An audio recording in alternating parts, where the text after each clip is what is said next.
Tadi sudah dengan ratas sudah dijelaskan bahwa kita akan terjadi peningkatan kasus ini, sudah saya katakan juga 3-4 hari yang lalu. Untuk 10 hari ke depan ini, angka ini bisa akan terus naik seperti hari kemarin 29.000, bisa saja mungkin nanti kita sampai ke 40.000 ataupun lebih. Oleh karena itu, skenario untuk menghadapi itu tadi sudah kita lakukan. Jadi baik mengenai obat, mengenai oksigen, maupun tadi rumah sakit. Kalau ada yang bilang tadi perlu bantuan dari luar, kita juga sudah komunikasi dengan Singapura, kita komunikasi juga dengan Tiongkok, dan komunikasi juga dengan sumber-sumber lain. Jadi sebenarnya semua secara komprehensif sudah kita lakukan. Nah, kita juga sudah menyiapkan metodologi monitoring PPKM darurat melalui indeks mobilitas dan cahaya malam. Kita engage Facebook Mobility dan Google Traffic serta cahaya malam dengan NASA. Jadi dengan begitu kita bisa melihat pelaksanaan daripada PPKM ini apakah dilaksanakan dengan baik. Nah, indeks mobilitas gabungan pada periode PPKM darurat kemudian kita bandingkan dengan periode baseline yaitu 24 sampai Mei sampai 6 Juni.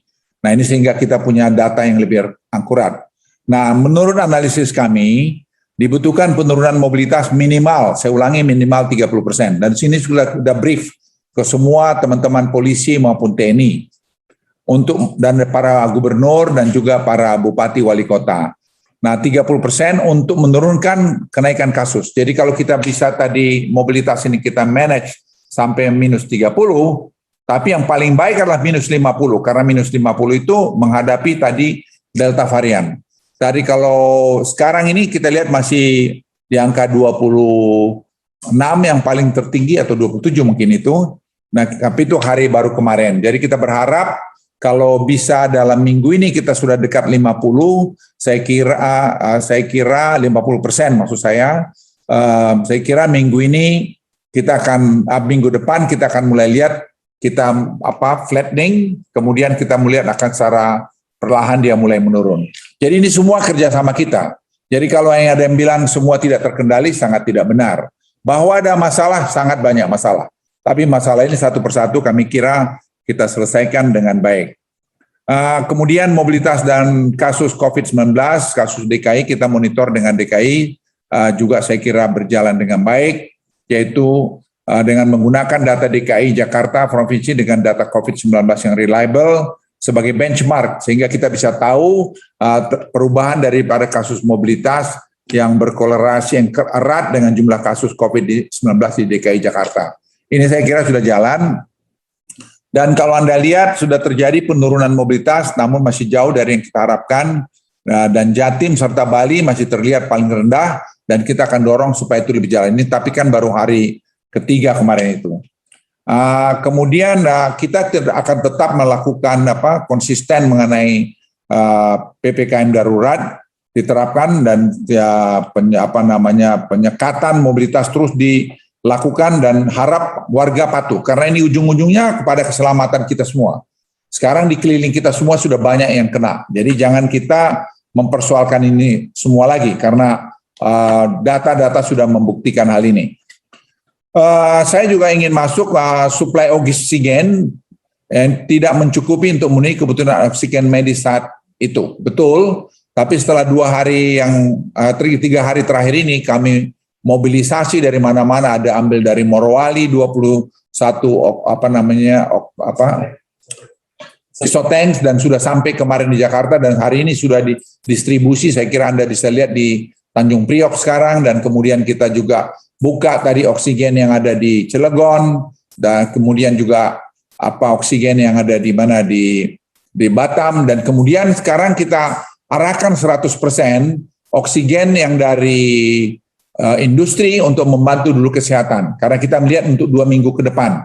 Sementara itu kita arahkan supaya oksigen ini murni menolong orang yang di isolasi dan rawat intensif.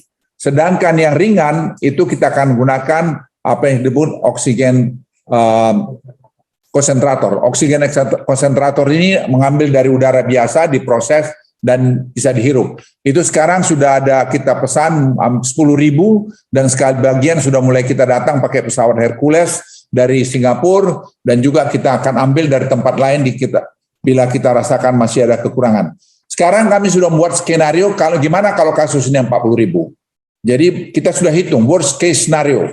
Lebih dari 40.000, bagaimana tadi suplai oksigen, bagaimana suplai obat, bagaimana suplai rumah sakit. Semua sudah kami hitung dan saya kira Menkes juga sudah menyiapkan seperti ICU misalnya rumah sakit asrama haji di Pondok Gede. Kemarin Presiden sudah ninjau ke sana juga, itu dalam 2 hari ke depan sudah siap hari Kamis, dan itu akan bisa menampung lebih dari 800 manusia, pasien. Dan sementara itu TNI Polri sudah menggelar tadi rumah sakit darurat mereka yang mereka punya di Jakarta maupun nanti di Surabaya.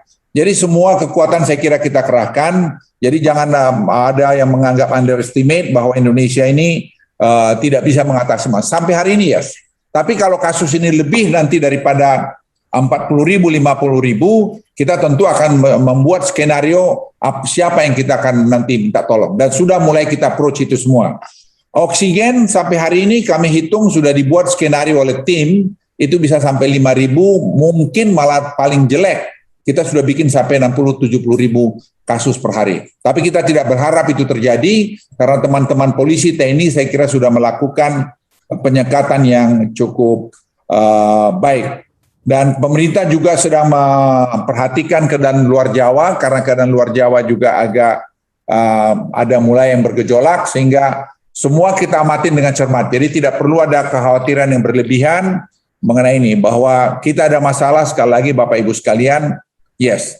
Nah, ada rekomendasi kami selanjutnya, ini Kementerian Kesehatan saya kira mungkin menjelaskan nanti, BUMN, mengenai paket-paket obat ringan, karena orang yang masuk ke rumah sakit, jangan semua yang ringan juga masuk. Yang ringan isolasi mandiri, sudah disiapkan paket-paket obat dengan pengalaman kita selama ini.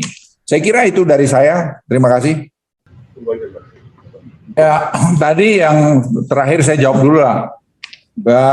Semua orang asing yang datang ke Indonesia itu harus punya vaksin card. Jadi orang yang sudah divaksin paling tidak 1 kali, 2 kali malah kita bilang, 2 kali. Jadi tidak boleh orang datang ke Indonesia itu belum dapat kartu vaksin 2 kali. Itu 1. Nah, setelah dia datang kemari, sebelum dia datang dia harus swab dulu, PCR maksudnya.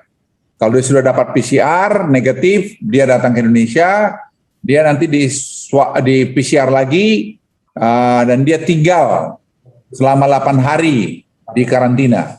Setelah itu dia di PCR lagi, kalau dia negatif baru bisa keluar.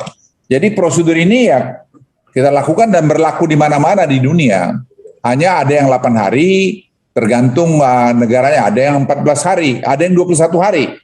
Nah, kita melihat dari hasil studinya, dari negara-negara yang kita anggap cukup baik, itu kita berikan 8 hari. Jadi sebenarnya tidak ada yang aneh. Jadi kalau ada yang asal ngomong, ya tidak ngerti masalah, jangan terlalu cepat ngomong, itu masalah. Jadi kita kan mesti memperlakukan sama dengan resiprokal. Dunia lain lakukan gitu, kita harus lakukan begitu. Nggak bisa dong bernegara itu, lu mau, gua nggak mau, nggak bisa begitu. Itu 1. Sanksi tadi yang Anda tanya, ya udah jelaskan dalam instruksi Mendagri, ada KUHP-nya itu, pasal berapa saya nggak ingat, itu bisa sanksinya di sana. Jadi sudah clear itu. Kemudian tadi mengenai orang yang esensial dengan kritikal tadi, itu sudah ada, Gubernur sudah membuka online, bisa orang daftar ke sana. Jadi surat registrasi yang disiapkan oleh DKI. Dan memang surat edaran dari Menteri Tenaga Kerja juga tadi malam sudah kurang untuk tadi mengatasi ini semua. Jadi memang ya kita paham 1 hari 2 hari kemarin sosialisasinya belum sampai ke bawah. Tapi kalau pagi ini laporan dari Kapolri tadi sudah jauh membaik daripada kemarin. Jadi masyarakat sudah makin paham.